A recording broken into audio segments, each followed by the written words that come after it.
Good evening. My name is Dr. Krithi Karanth. I'm very excited to have an amazing speaker today as part of CWS's Wildlife Chronicles. She is one of my conservation heroes.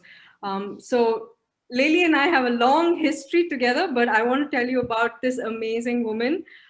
In some sense, we're celebrating Women's Day and World Wildlife Day by bringing them together with this amazing speaker that we have today. So Dr. Lichtenfeld got her education at the University of Richmond, followed undergrad degree, followed by a master's and PhD at Yale University.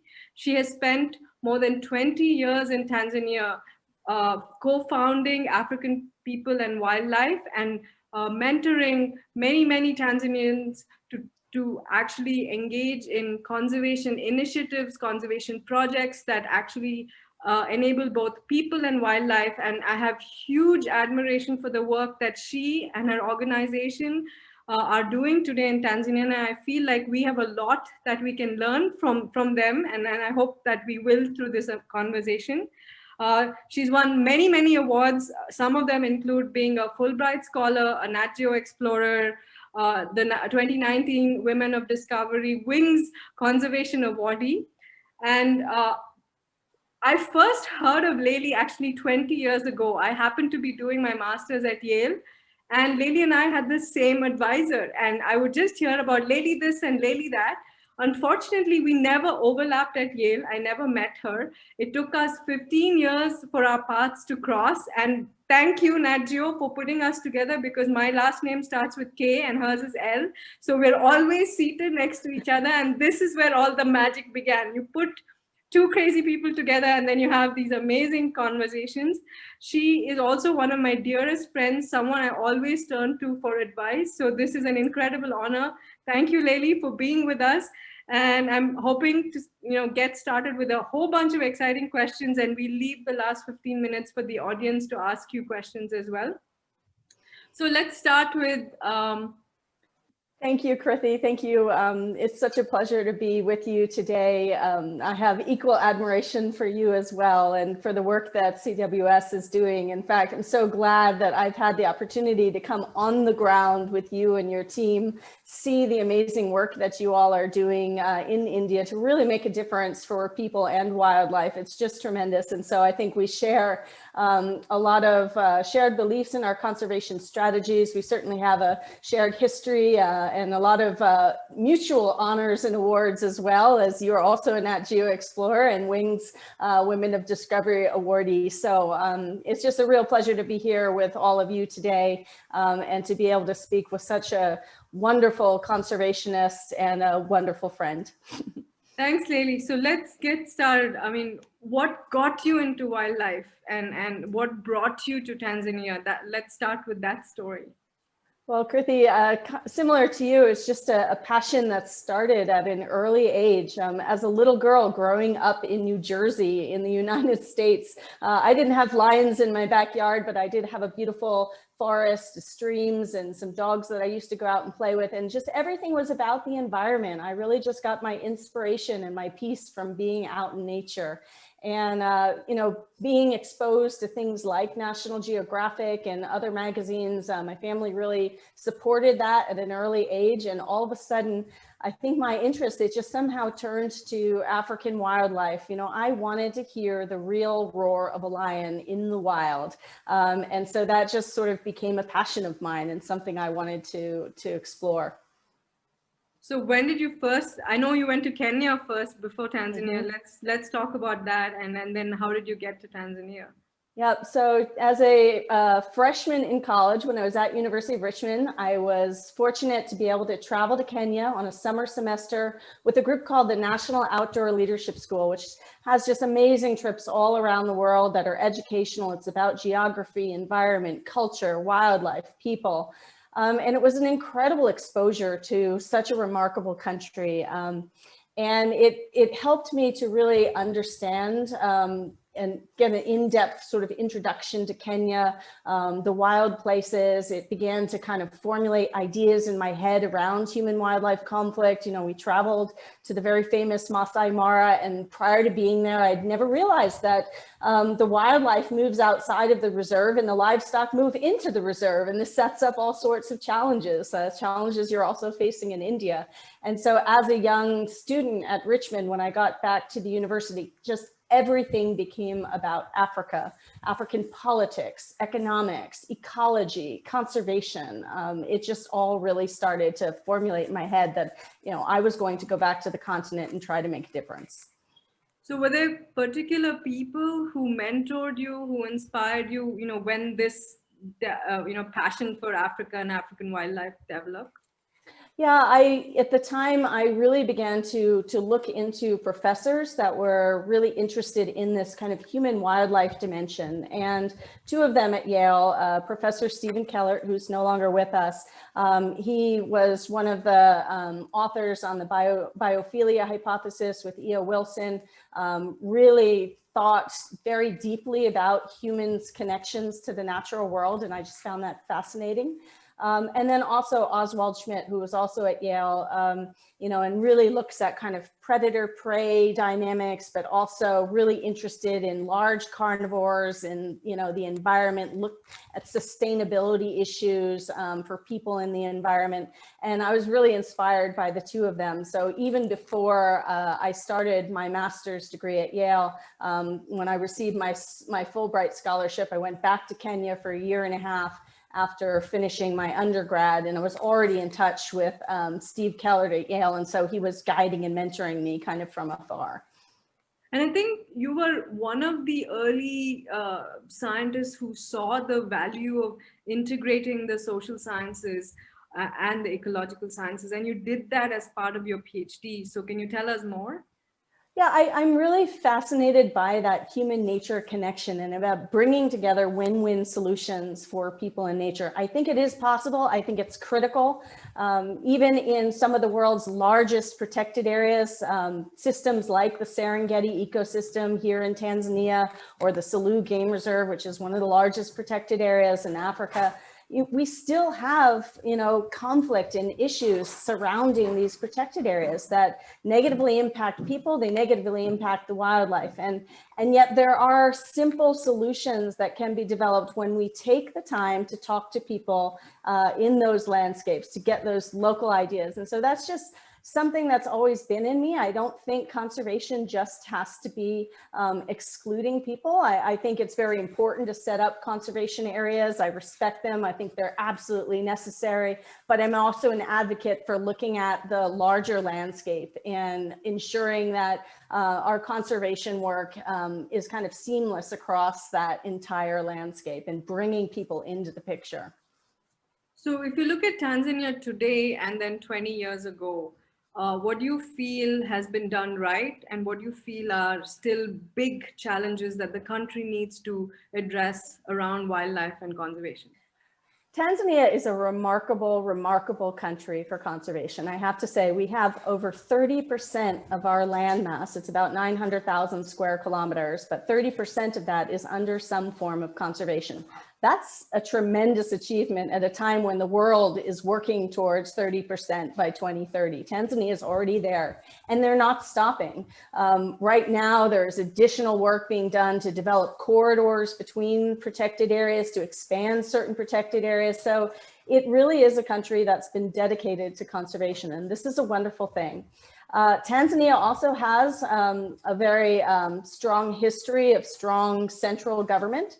And I think this does, of course, present some challenges when we think about conservation beyond the boundaries of protected areas. And I think the country recognizes that. We have a lot of partners here in Tanzania right now in the government institutions that are really leaning into how can we prevent human wildlife conflict at a national level. Tanzania just introduced its national human wildlife conflict strategy and is going to be leaning into that into the next 3 years. I think there's a lot of interest in improving relationships between protected area authorities and the communities, either within, in the case of some of them, or around them.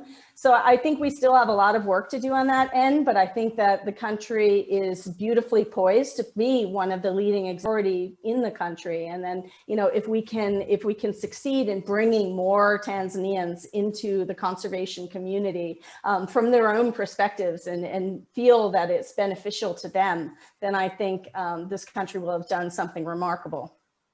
So one thing I think still sets apart India, perhaps from a lot of the African countries, is I feel that a lot of in Africa, a lot of the conservation and science is still led by people coming from America and Europe. And in your case, you've spent 20 years of your life in Tanzania. In other cases, they've spent but gone back. Whereas in India, we don't have that. Everything is very Indian. It's Indians doing the science. So we've built that capacity, and we really don't have, in some sense, a US or European footprint in India. It's very much an Indian model of doing this, right? And so how do you build capacity in Tanzania? What are the challenges for an American to come and then build ground up an organization in Africa? I would love to hear both of those. Absolutely. It has definitely been a lifetime pursuit. And I think given that I've sort of given my life to Africa and particularly to Tanzania now, having lived here for the last 20 years, and, you know, embracing the country, embracing the language, speaking Swahili fluently, for instance.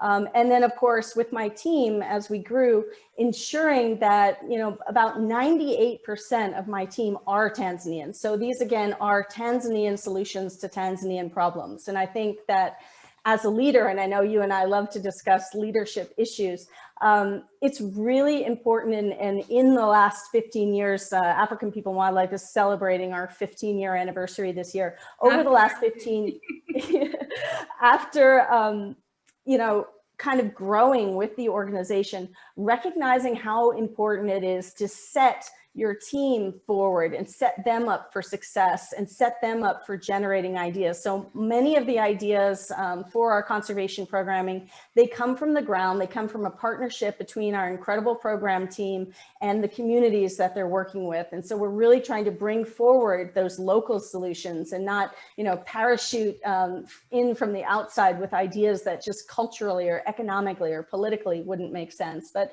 absolutely, it has been challenging to build the organization, and we're still leaning into that. And I think, as you say, Krithi, it's so important that solutions are coming from within the country in which they're embraced. And so, for instance, right now we're launching a 3-year strategy actually to engage more Tanzanian women in conservation, because it's not just Tanzanians. I mean, even on my team, frankly, we don't have as many women as I would like to see. And so we're going to spend the next 3 years developing a robust internship program for Tanzanian women. We're going to introduce more research in collaboration with the government as to why more Tanzanian women aren't kind of going up the chain into high-level leadership positions, and how maybe we can work on that in the future. We're going to lean into our women's enterprise program and develop more opportunities for rural women to engage in conservation. So we're really going to look at it and all the way down to the girls' clubs and really emphasize the young girls coming up in our environmental education program. So, you know, it's always challenging. But I don't feel, you know, after 20 years here, I feel like this is my country. I feel very much embraced by Tanzanian and embraced by the colleagues that I work with across multiple sectors. And I'm very fortunate to have that. Amazing. What I want to you led to this. My next question was actually, I think something both of us hold very close to us is encouraging young women in this field, right? In the previous generation, even in India, it was very, very male dominated. You know, probably 95% of scientists, conservationists were male. I've seen that break down over time, and we're close to getting to, you know, 50% being women today, and that's something I'm very conscious of. And you know, I would love to hear more about what you've done specifically to get young Tanzanian women more engaged, more involved, and overcome, you know, family barriers, social barriers, being in this field. Yeah, there are tremendous social barriers. One of the communities that we work very deeply with is the Maasai community, which is a pastoralist community. Their livelihood is all about livestock, and to be honest, it's a very male-dominated society. And so it's something incremental. You don't go in and change that over time, but you find the women leaders in the various communities that you partner with, and you try to slowly support them so that their voice becomes more and more heard. And I think, yeah, it's definitely an incremental thing. I don't even think, we're still really on that. Like I said, I mean, not enough of my own team is female. So it is a challenge. And we had to do things. We realized, for instance, our headquarters is on the edge of Tarangire National Park. It's a rural field center. It wasn't necessarily set up for, to accommodate women as well. And so we're constantly looking at that in terms of our design. We have a wonderful young woman who's in our monitoring and evaluation team, Yamat, and she has a little boy, a son. And so we just had to figure out ways to accommodate Yamat and someone that could help take care of her son while she was working, so that we could, and so that those limitations weren't going to hold her back. And actually it's worked out quite well. So we're trying to find ways also to connect the women in our team better. So again, starting with girls clubs, but linking those young women to some of the interns that we'll be supporting, so that they have female role models from within their community, but then also from within the larger community in Tanzania. And then starting to find linkages with our conservation partners, so that when these interns emerge, they have other places to go. Obviously, we can't hire everybody, but we want to help kind of in the long term ensure that and follow their careers and try to support them as they build their careers over the long term. So, it's a huge challenge, but I think it's just so important, because the way that women and men look at conservation issues, they're different. That point of view needs to be heard. The issues need to be heard, the concerns, the solutions need to be heard. We need, without women in this work, you're excluding, like you said, 50% of the possibility, really. So let's talk about how, I think, you brought up the men and women see conservation differently. Can we actually talk about some examples of where you've seen this make a difference in the work you guys are doing? Absolutely, and here's a perfect case where we completely overlooked the potential impact on women, which was with our signature project, Living Walls, which are environmentally friendly, predator-proof corrals. We use living trees to plant the barrier for these cattle corrals where people bring their cattle in at night, and then we affix chain link fencing to it so that carnivores can't get through. And in the early days of this program, it was 100% focused on men, because men were the livestock keepers, right? So we didn't really think that we were even, impacting the women until, a student came along and said, I just like to canvass the wider community about how they feel about Living Walls. And it turned out, first of all, the women were actually responsible for a lot of the livestock care at the home. So they were often responsible for refurbishing the corrals, making sure they were strong. And consequently, if they weren't, and a hyena or a leopard or somebody came in and killed livestock, they were also culpable for that. And so we didn't realize that by, improving livestock security at the household, we were actually reducing the amount of work that women were doing. We were, reducing, some of the blame that they were, the burden that they were bearing when livestock was being killed by carnivores. And, we hadn't even included them in the conversation when we built Living Walls. So I think this is an example where, we should have early on been much more engaged with women with Living Walls. Okay, great. Can we talk more about African people and wildlife and specific conservation programs that you guys have tried, and you feel are working, and maybe even taken to other parts of Africa, maybe even brought to India? I think people would love to hear about this. So for us at African People and Wildlife, our approach to conservation is a holistic approach.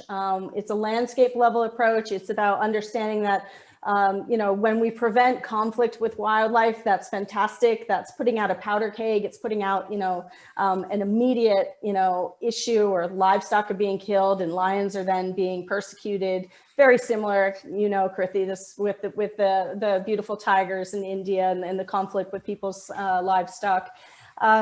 But when you do that and you do it successfully, we have lion populations rebounding now. The Tarangire lion population is now in a state of recovery as a result of this work, which means that the second piece of our work, that whole land conservation, land management piece, is absolutely critical, because if we're also not supporting healthy prey populations in these situations, then actually the cycle is just going to continue.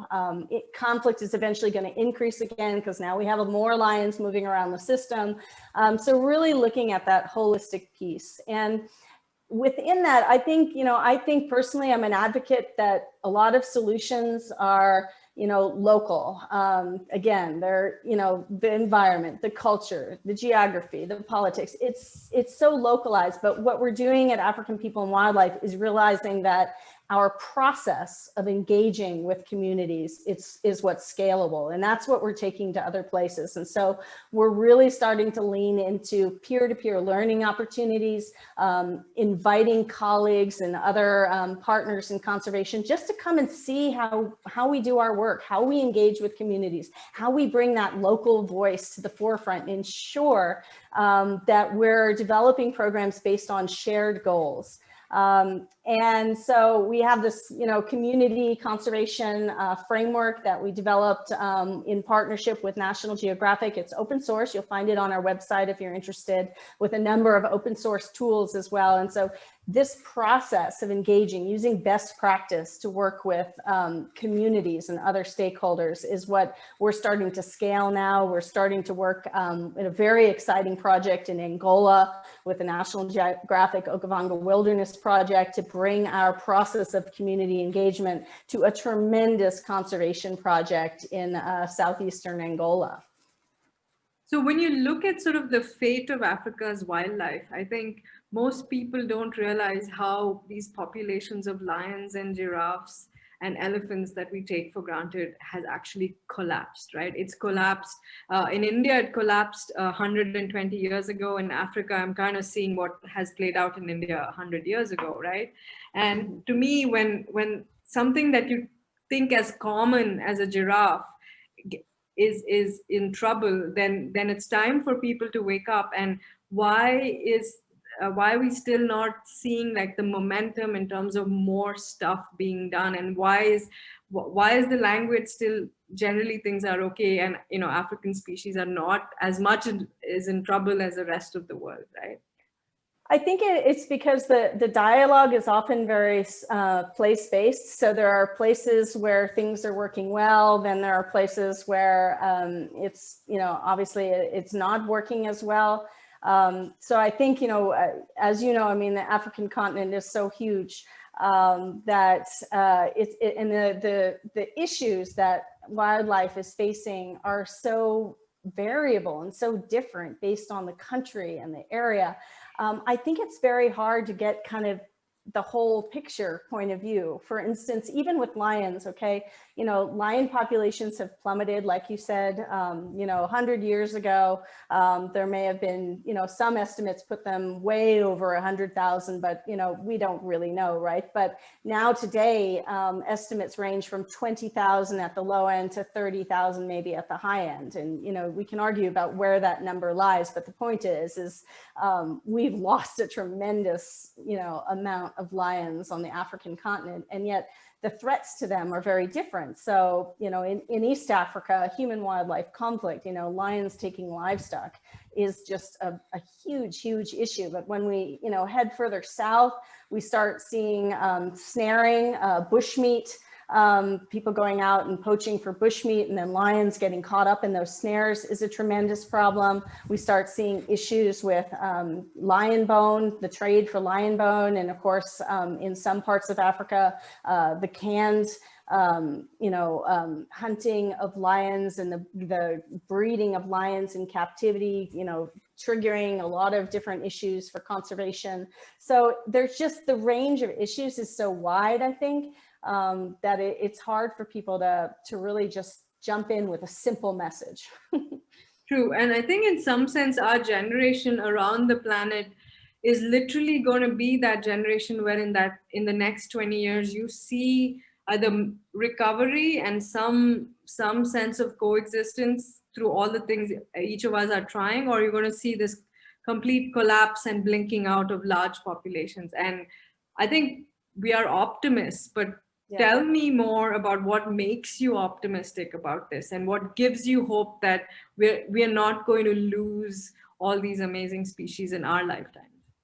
Yeah, I have to say I am an optimist. I try to be a realistic optimist, but I do think that's really important in our work. And what I see really a transformation over the last 20 years is the African voice. And this goes back to, again, to what you said earlier, the African voice in conservation is really coming forward. And we are seeing that, you know, in many countries now, the real preeminent conservationists are from those countries. Their voice is elevating. The power that they have within their own country is obviously very large, you know, when they can, you know, they have direct access to national government. And I think that we're seeing that as a result of that makes me feel positive, because I think that is going to also trickle out into the wider community.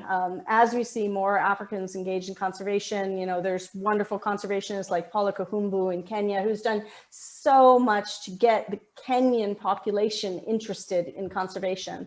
I hope that we can see more of that work across many different African countries, so that you know, people are pushing from within, and you know, that's when we know we're really going to see great change. And I do see, I mean, we see examples of where it's working. We see places where lion populations are now recovering. We see the, you know, the incredible work with the gorillas, Gladys, you know, Kalema Zikusoka in Uganda. I mean, the gorilla population is increasing again, and other organizations working on that species. So I think when you really lean into it, and I think also because our approach to conservation has changed over the last 20 years, and there is definitely a groundswell towards a more community engaged approach. And so as we see those impacts trickle out, and you see community members recognizing, like, actually, I do have a stake in conservation. I'm a conservation stakeholder, and I have something to say, and I have a point of view, and it's being listened to. I think all those different pieces can come together to really create energy around this idea of conservation. I think two other things which I always love talking to you about. One is the role of technology, and then the role of social enterprise, because there's only so much you can do in this foundation donor grant-based model of trying to perpetually raise funding to keep programs going. So can we talk both about, you know, where you've seen technology work and where you have seen it not work, and then of course, you know, what are the kind of social enterprise ideas that you're trying, you know, with in Tanzania? Yeah, I think technology has been for us really, really important in terms of our goal to ensure that data that is coming in from local community members. We're working with more than 100 local community members across northern Tanzania to collect really interesting data on human-wildlife conflict. We're collecting it on rangeland quality, the quality of pastures, and other data. And yet, you know, we were facing a bottleneck. All this data was coming in, but we couldn't turn it around quickly enough to get it back out. And so with advances in technology, and we're very fortunate to have a strong partnership with Esri, and they've given us access to their PAM system. All of our community members have either a tablet or a phone. And when they're sending information to us, Esri, the system, is sending it back, analyzed to them in real time. So this year, we're actually leaning into building some conservation hubs in the communities where we work. So then actually they have a place to go with computers and big screens and generators and access to internet, so they can actually visualize their data even better. And again, I think that builds ownership. It obviously helps people to make their own decisions in real time when they have access to their own data. And so we see it kind of generate its own energy. Obviously, there's still challenges to this. There are many places, without electricity or without phone service. So, I mean, technology is not the answer to everywhere, but it definitely helps, as you know, and I know CWS has incredible examples of the use of technology for reducing human-wildlife conflicts. So, in a huge scale. So I think, being able to harness that technology is, as best we can is really, really important. I think you're right on about the fact that, for instance, in Africa, a lot of conservation has been driven by donors. A lot of conservation is also driven by tourism. And, COVID-19 has really shown us that, at different times in the world, that's an unsustainable revenue stream. So there's a huge conversation going on the African continent about, how do we make these protected areas and the landscapes around them more sustainable? What new ideas around, for instance, payment for ecosystem services or incentive-based programs can we bring in that build in more sustainable funding? African People and Wildlife, we have a conservation enterprise program. We're working with more than 1,700 rural women on beekeeping enterprises, again, to help them to, have a sustainable revenue stream that's also environmentally friendly, because wherever they're hanging their beehives, you can't cut down the tree. You're promoting wild pollination and, the natural species are germinating as a result in those landscapes. And of course, that's good for the livestock and it's good for the wildlife. So we get back to that kind of win-win-win for people, wildlife, and the environment.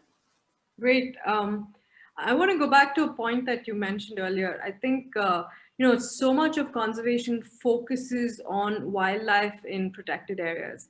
And like you, I fundamentally believe that they are a backbone, but there's a lot of wildlife outside, and these human-wildlife interactions resulting in conflict is what kind of brings people attention back to, the conflict aspect. But the densities of people in India and Tanzania are very, very different, right? And engaging communities in some sense is equally important in both places. But I think the challenge sometimes is far more frustrating in India, because you're talking about 600 people per square kilometer living next to lions and elephants and tigers, depending on which part of India you go to.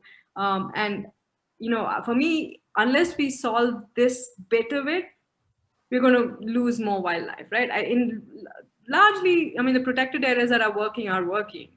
So how are we going to really show these landscape people wildlife friendly models, in countries across the world where there's some sense of coexistence? I don't like to call it harmony. I don't think it's harmony. So what are your thoughts on this?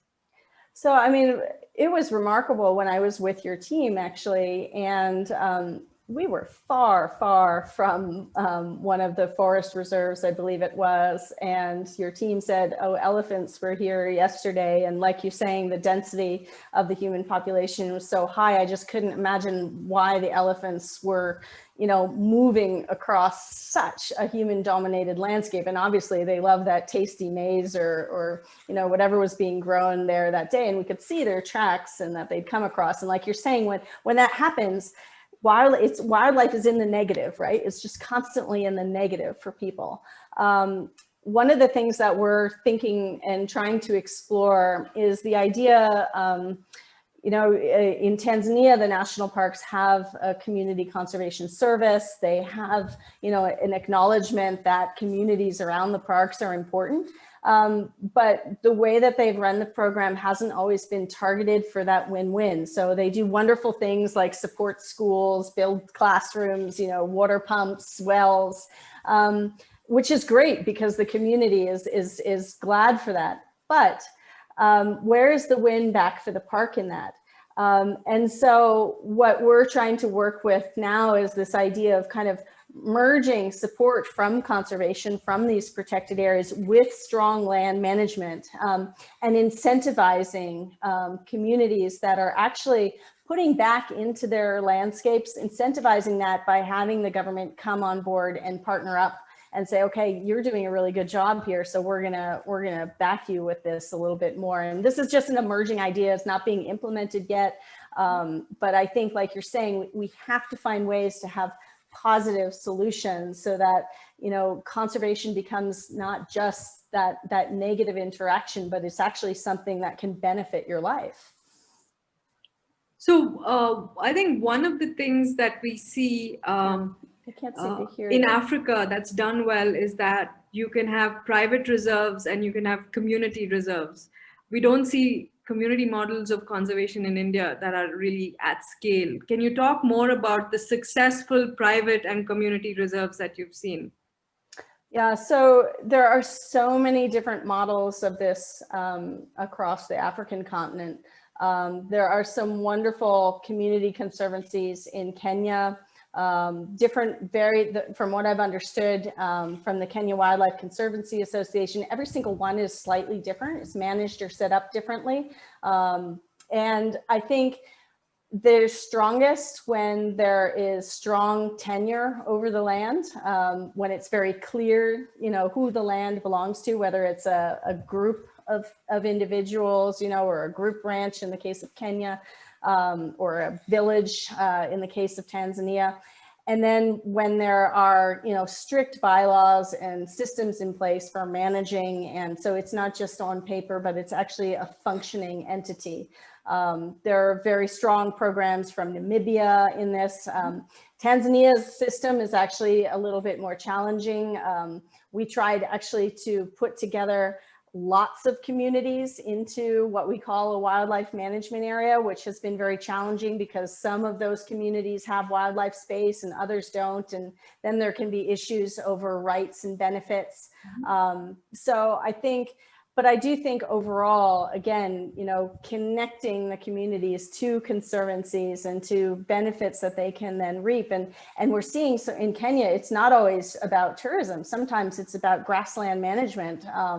A partner of ours up in northern Kenya, the Northern Rangelands Trust, you know, is really working on, you know, kind of revitalizing grasslands and actually reducing conflict over cattle rustling by, you know, establishing these conservancies. And while there is some tourism, I would say probably the bigger benefit are these kind of natural resource management outcomes and increased security for people up in that landscape. So I think we need to look beyond always kind of the, you know, just the strict tourism, you know, wildlife kind of equation, and think more out of the box.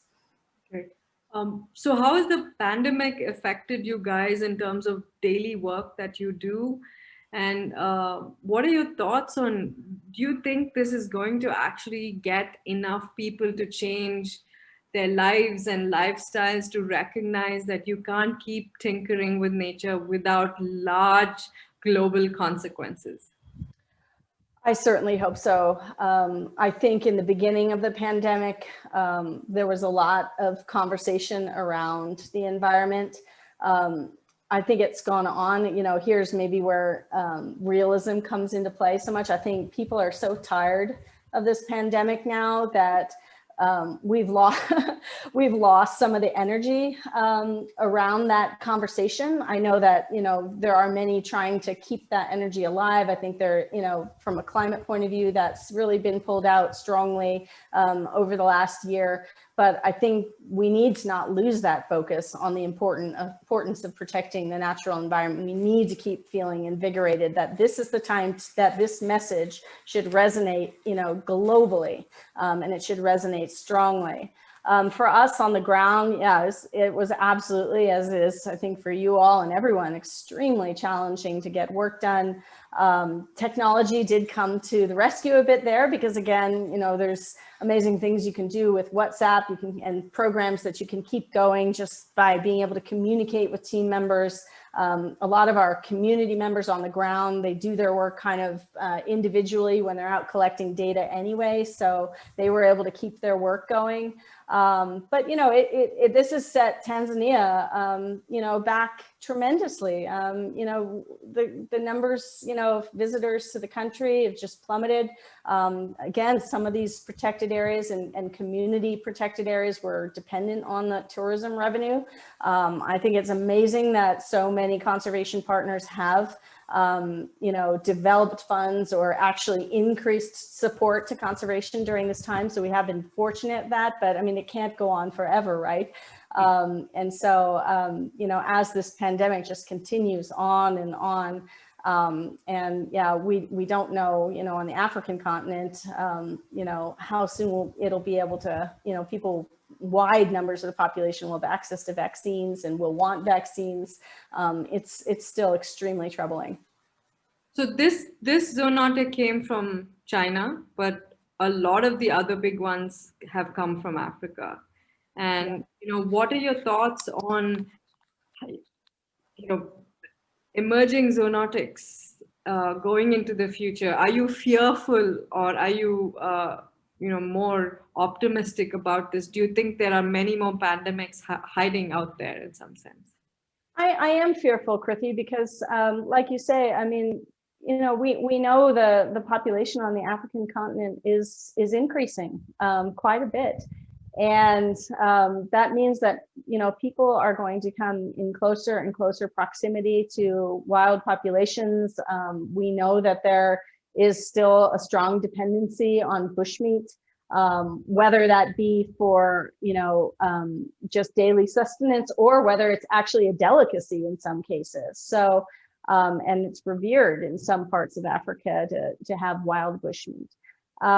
So I think, you know, we need to lean into that, and we need to be aware of where population density is increasing in proximity to protected areas, and we really need to think about that transmission. And yeah, I think going forward, I mean, you know, is the world ever going to be the same? Are you ever going to travel again, you know, feeling like, you know, what could be coming next? I mean, we just don't know. And so again, it goes back to the fact that, you know, we need to take this as a lesson, and the global community needs to lean into strong environmental protection for the benefit of not only nature, but for people. So I'm sure you're often asked, right? What can I do as an individual? I'm sure the people watching this call, and sometimes this is the hardest question to answer. What can somebody who's not a conservationist, who's not a scientist, but deeply cares for wildlife, what are the tangible things they can do to, you know, to make sure, you know, they're doing something and feel good about it? Yeah, I always find, I do find it's a hard question, because the obvious answer is always, oh, you know, look us up and support our work. And we certainly appreciate that. So I'm not belittling that at all. But I also like to ask people to look around them, look at their own community, look at the nature in their backyard, and just do even the smallest thing. Make the smallest adjustment to your life to respect the nature around you. Recognize that, yeah, we're talking a lot today about conservation of, you know, lions and elephants and giraffes, and Krithi with, you know, elephants as well, and tigers and lion, you know, all these incredible species that, you know, are these, you know, mega, you know, charismatic animals. But there are amazing animals just in your backyard, most likely. And so if you can lean into that, or even in urban settings, if you can look at ways of kind of improving the urban environment, bringing nature back in to that setting if it's not there. There are so many things that I think people can just make daily changes in their lives, and they're contributing, and then advocating, you know, talking about the issues in your community, getting involved, trying to make a change, I think is really important. So I would like to open it out now to the audience to type your questions in. We'll try and get through as many of them. And I'm sure all of you can find Laly too and hound her if you want to go to Africa and support the incredible work they're also doing. So my question to you is, how important is leadership in the conservation context? Do you think people get the right kind of training in leadership, or have you seen a lot of it being ad hoc and learned along the way? I mean, you got a PhD from Yale, but how much leadership did you learn there, or how have you learned to build and lead this organization? Yeah, that's such a great question. I mean, I think, you know, being at an institution like Yale, obviously they're instilling leadership traits into you, but, you know, as you go, but were there specific courses? No, not so much. You know, and yet there was the School of Public Policy just down the road is at Yale. Is one of the best for developing nonprofit executives. And I didn't go there. I didn't realize, I didn't think about, you know, at the time when I was doing my PhD that I was going to become the co-founder and, you know, head of this organization. And then I would need leadership skills. So I think they're absolutely critical.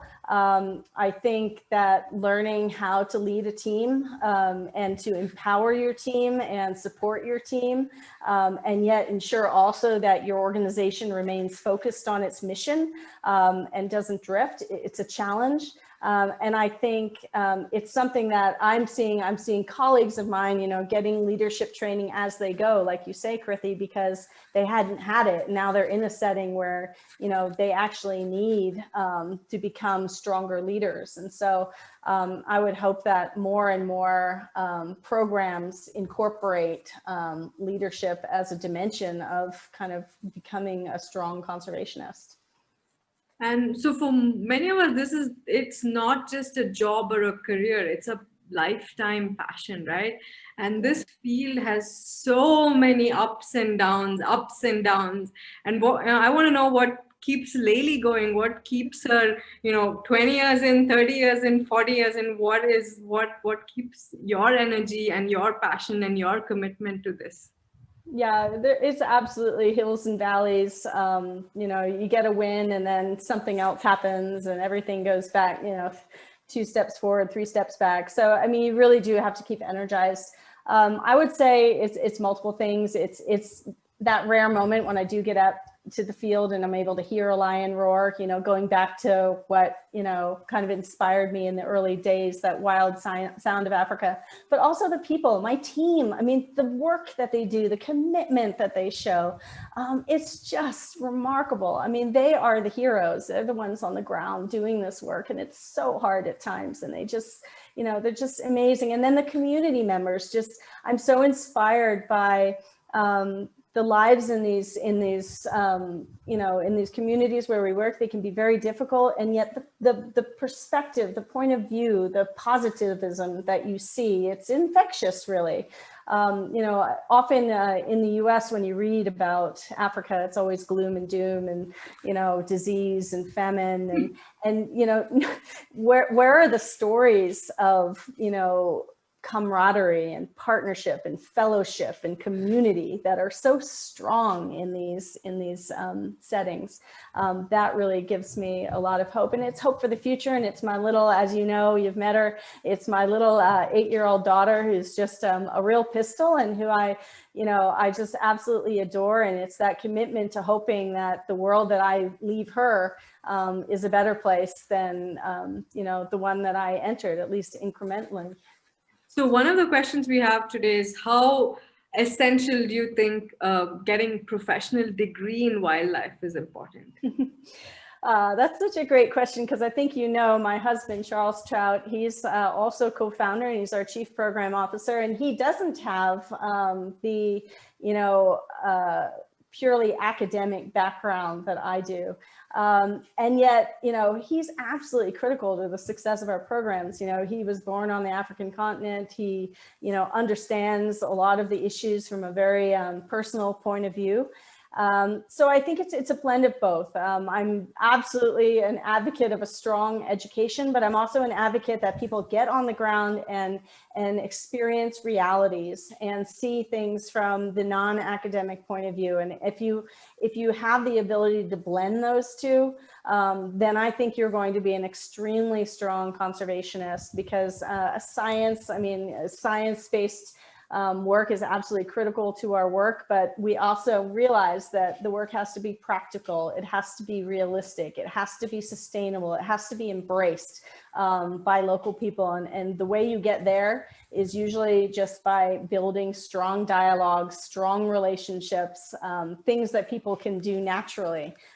It's within our, who we are as people. We like to network, we like to be together, we like to work together. So you have a lot of the skills already to be, in my opinion, a strong conservationist. And then if you can merge that with, just, education and some of the sciences, both social and ecological, then I think you're going to be in a win situation. Okay, here's another question that I absolutely love. Do you think that children can also play a part in conservation? And how do you get them to be responsible citizens and engaged conservation decision makers?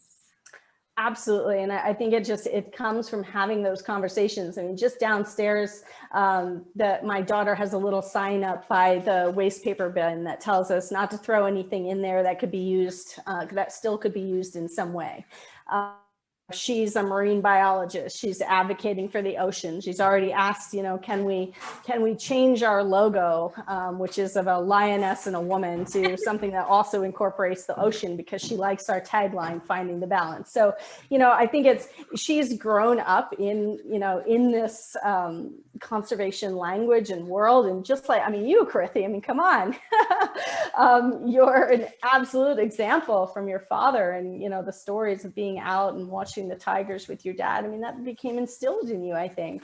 So I think it's how we expose our children. And I think kids are actually a wonderful, obviously done fairly, but they're a great platform, right? Because how hard is it to, tell a kid when they're saying something that makes sense to you about protecting the environment? How do you say no?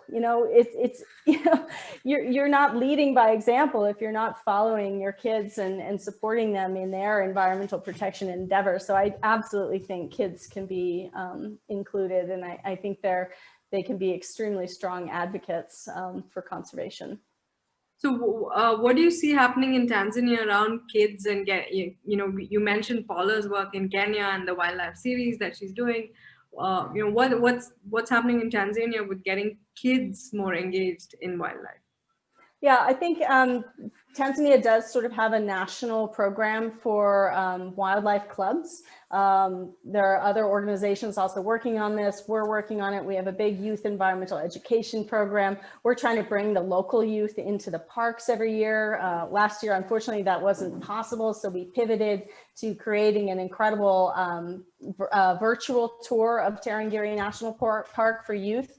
We do things like wildlife clubs and environmental camps, and I know you do this as well. And it's so important and it's so inspiring. And I think what we need to do more of in Tanzania, and this is kind of a thing we're thinking about, is also getting into those urban populations of kids, and helping them be exposed to conservation in this country. And I think we need to do a better job of that in Tanzania.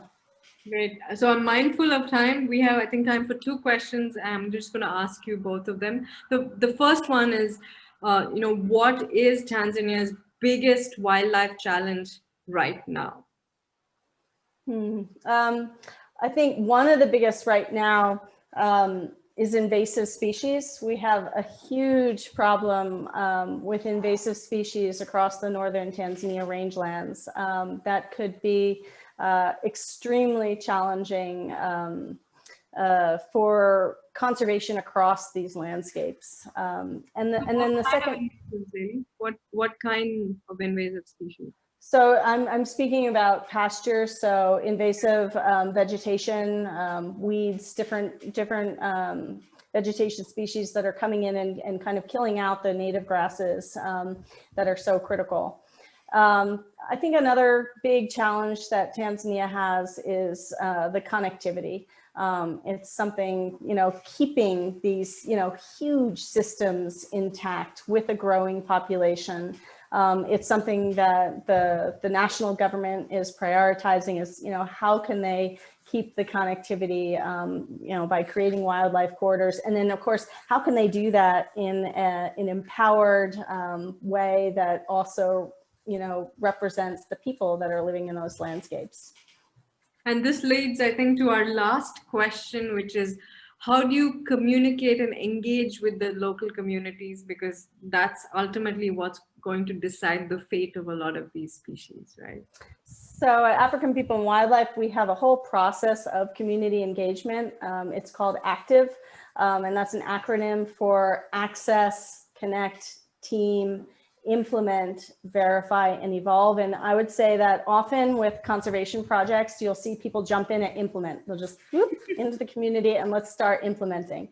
Yeah. And they forget that really important piece of accessing the community, understanding conservation from their points of view, connect with them, you know, share a dialogue, understand the words, the language, how they talk about conservation, and then team up together to develop sustainable solutions. So that's really our process of engagement. It really starts with that dialogue and just spending time getting to know how people are perceiving conservation issues. Great. Thank you, Laly. This was amazing. You're as inspiring as ever. I can't wait to see you in person. It's been the longest I think we've gone without hanging out with each other, and I'm waiting to come to Tanzania. Stay safe. Good luck to all of you at African People and Wildlife, and you know, I hope we can actually come and see the work you're doing and learn from you guys, and eventually get to that goal of working together on two different continents. So I can't wait. I can't wait, Krithi. It's been such a pleasure to spend some time with you all today. And, you know, again, your work is so important and so inspiring as well. We can't wait for you to come over here. So, you know, the door is open when you can eventually fly through it. And yeah, we can't wait, because I think once you come over here, I have such a great idea of the incredible work you're doing. And then we can come up with all sorts of solutions to bring to conservation around the world. So thank you very much. Thank you so much. Bye. Bye. Bye. Bye.